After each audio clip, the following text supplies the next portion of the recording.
Fala galera do Colégio Desafio, segundo ano.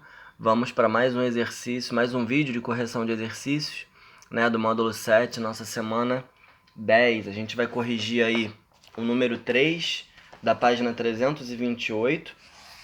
Vamos corrigir o número 5 da 329 e o número 2 da 333.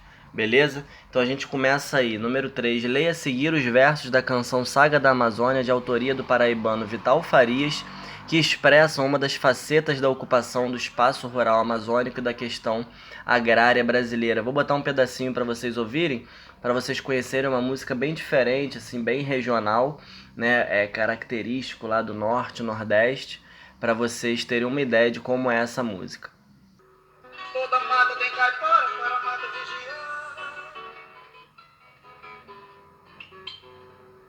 Veio um caipora de fora para a mata definhar.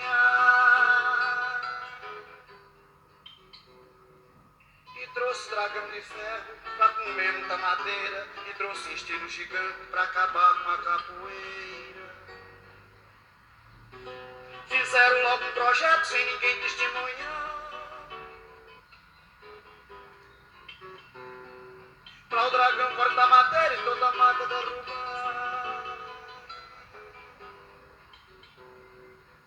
Se a floresta, meu amigo, tivesse pé pra andar, eu garanto, meu amigo, um perigo não tinha ficado lá.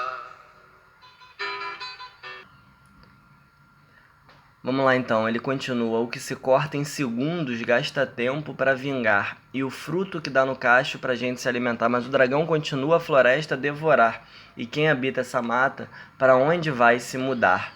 Né, ele vai falando aí sobre a questão social e a questão ambiental, né, da mata sendo derrubada e também das pessoas que ficam sem ter o alimento e sem ter onde morar. Então vamos lá. Com base na leitura desses versos e na literatura sobre o assunto, é correto afirmar que letra A, a violência decorrente dos conflitos por terra é uma característica marcante apenas da Amazônia. Toda questão que tem assim, só de tal lugar, apenas nessa cidade acontece tal coisa, geralmente ela tá errada.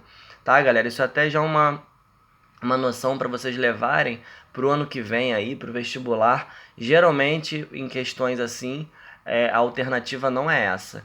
Tá? Letra B. A ocupação do espaço agrário pelo agronegócio produz impactos sociais e ambientais negativos. Letra B é o gabarito. Letra C. A derrubada da mata, seguida do seu reflorestamento, resolveria os conflitos por terra na Amazônia. Não sei como resolveria, né? Derruba tudo e planta de novo. Não dá para entender, não tem absolutamente nada a ver. As ações públicas de ocupação do espaço rural foram planejadas de acordo com a população local. Tem certa hora lá na música que ele dá a entender justamente o contrário, né? Ele diz que levaram os planos para lá sem consultar ninguém. Vamos ver se eu acho aqui. Ele fala... fizeram logo o projeto sem ninguém testemunhar, ou seja, ninguém sabia que aquilo ia acontecer, ninguém foi consultado, né, as pessoas que moravam lá. Letra E, as sociedades indígenas foram privilegiadas com a chegada das multinacionais ao campo. Não, um dos grandes conflitos que acontece nessas áreas é justamente por conta das terras indígenas sendo invadidas por empresas multinacionais, por grandes empresas do agronegócio, coisas do tipo. Né? Então, é justamente um dos fatores de conflito são as terras indígenas, as sociedades indígenas, e não o contrário. Né? Vamos lá para a segunda questão, página 329, que é aqui mesmo onde a gente está. Acho que eu vou passar só assim para o lado, ó. Acho que já vai dar. Número 5. Em 2011, o casal de ambientalistas José Cláudio Ribeiro da Silva e Maria do Espírito Santo foi assassinado em Nova Ipixuna, município localizado no sul do Pará, próximo a Marabá. Pará tá aqui, só para lembrar, né?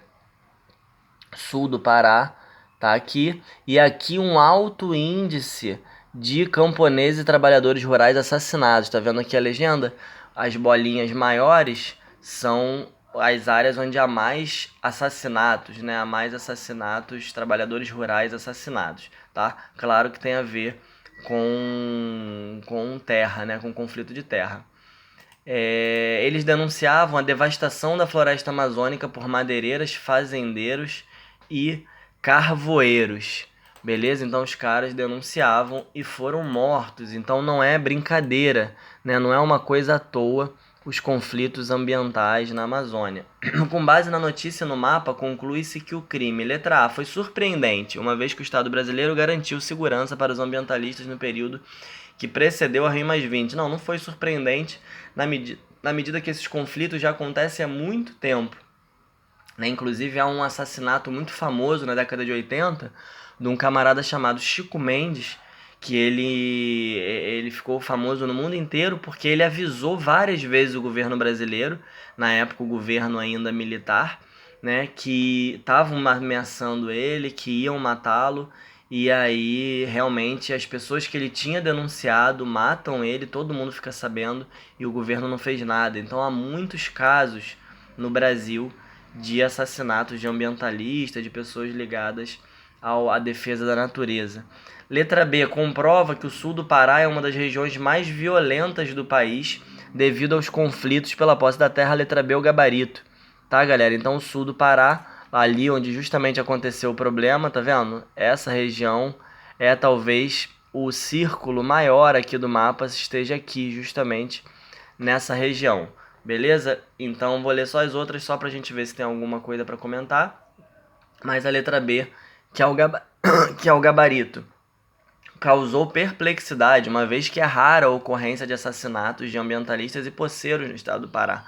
Pelo contrário, né, galera? Você está vendo aqui que o Pará é o estado onde há maior incidência, maiores ocorrências de assassinatos. Tá? Letra D. Comprova que o Nordeste... Nordeste não, Pará é Norte.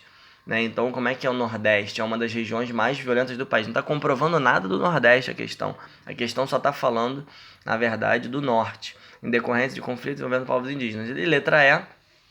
Foi surpreendente, uma vez que a Amazônia Legal é uma das regiões com menor taxa de homicídios do país. Também não, tá? A região norte, né, a área que pega ali a Amazônia Legal, que é basicamente a região norte, mais algumas regiões pequenas, ela é uma das regiões com maiores índices de homicídios do país, tá?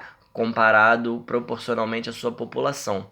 Então você tem aí estados do norte, 3, 4 estados, entre os 10 estados mais violentos do país, tem 3, 4 pelo menos, Pará, Acre, própria Amazonas, entre os estados com os maiores índices de violência. Beleza? Vamos descer agora lá para a página 333. Beleza? Deixa eu ver se eu consigo descer assim. 332, 333, número 2. Leia a tabela a seguir. Uma questão da Federal de Juiz de Fora. Lembra que eu falei para vocês que o que a gente vê esse ano já vai valer muito, né, para o ano que vem, e a matéria do segundo ano já é uma parte da matéria do próprio vestibular. Então tá aí, Universidade Federal de Juiz de Fora. Participação na produção de alimentos. Essa questão é um pouquinho mais difícil, tá? A gente não falou disso diretamente, mas eu botei essa questão aí justamente para a gente poder tocar nesse assunto, que muitas das vezes tem temas que aparecem em alguns exercícios, algumas questões de vestibular, e eles às vezes não aparecem diretamente, né, no nosso quadro, nos nossos slides, mas que são importantes para a gente pensar. Então, o que essa questão está falando? Ela está mostrando para a gente que a agricultura familiar, ou seja, os pequenos produtores, tá vendo aqui? São responsáveis principalmente pelo abastecimento do mercado interno e dos produtos que a gente mais consome no Brasil. A mandioca, que é farinha, né, dentre outras coisas, é produzida a partir da mandioca. Feijão e leite são majoritariamente produzidas pela mão de obra familiar, pela agricultura familiar. Tá? Essa agricultura familiar, ela normalmente ela não é voltada para exportação, ela não tem força, ela não tem poderio econômico para exportar seus produtos. Tá? Então essa mão de obra familiar abastece o mercado interno, beleza? Então tudo isso aqui que é produzido por mão de obra familiar normalmente vai ser voltado para o mercado interno, porque são pequenas propriedades, são proprietários com menos força econômica. Então vamos lá, a agricultura familiar é muito importante para a economia brasileira, por quê? Letra A, fornece mão de obra para o setor urbano e industrial? Não, a mão de obra, a agricultura familiar, inclusive ajuda a evitar o êxodo rural, ajuda a evitar que as pessoas saiam do campo e vão para as cidades, né, engrossar as filas de desempregados, né, viver com dificuldade nas cidades, como normalmente acontece no êxodo rural. Letra B, garante abastecimento significativo do mercado interno, é letra B. Tá? Então, grande parte do que a gente consome, tudo isso aqui que a agricultura familiar está produzindo, vai para o mercado interno e é responsável por grande parte do nosso consumo, beleza? Então, feijão que a gente consome, 70% é de mão de obra familiar, né? Mandioca, 87%, leite, 58%, ave, metade, 50%, e por aí vai, tá? Então, letra B é o gabarito. Letra C, ocupa terras com cultivos de produtos para exportação. Normalmente a mão de obra, como eu falei antes, não está voltada para exportação, tá? É voltada para o mercado interno. Essa é que é a ideia principal que eu queria trazer para vocês com essa questão. Beleza? Letra D, utiliza grandes propriedades para o cultivo de orgânico. Primeiro que orgânico normalmente é em pequenas propriedades, né? Quando a propriedade é muito grande, dificilmente você consegue produzir de maneira orgânica, você acaba tendo que usar o agrotóxico. E a segunda que a agricultura familiar não utiliza grandes propriedades, são pequenas e no máximo médias propriedades. Tá? E letra E, para finalizar, impede a expansão territorial da propriedade não familiar. A mão de obra familiar, ela não impede a expansão dos outros tipos de propriedade, tá? Das propriedades não familiares ou do agronegócio, coisa do tipo. A gente sabe muito bem que eles continuam se expandindo, inclusive desmatando, né, a Amazônia e outras áreas. Então, a existência da mão de obra familiar, da agricultura familiar, não faz com que o restante fique restrito ou atrapalhe o restante, né? A mão de obra familiar coexiste com as outras formas de agricultura. A agricultura familiar, desculpa, eu estou falando toda hora mão de obra familiar, mas a agricultura familiar coexiste com a agricultura comercial, para exportação e por aí vai.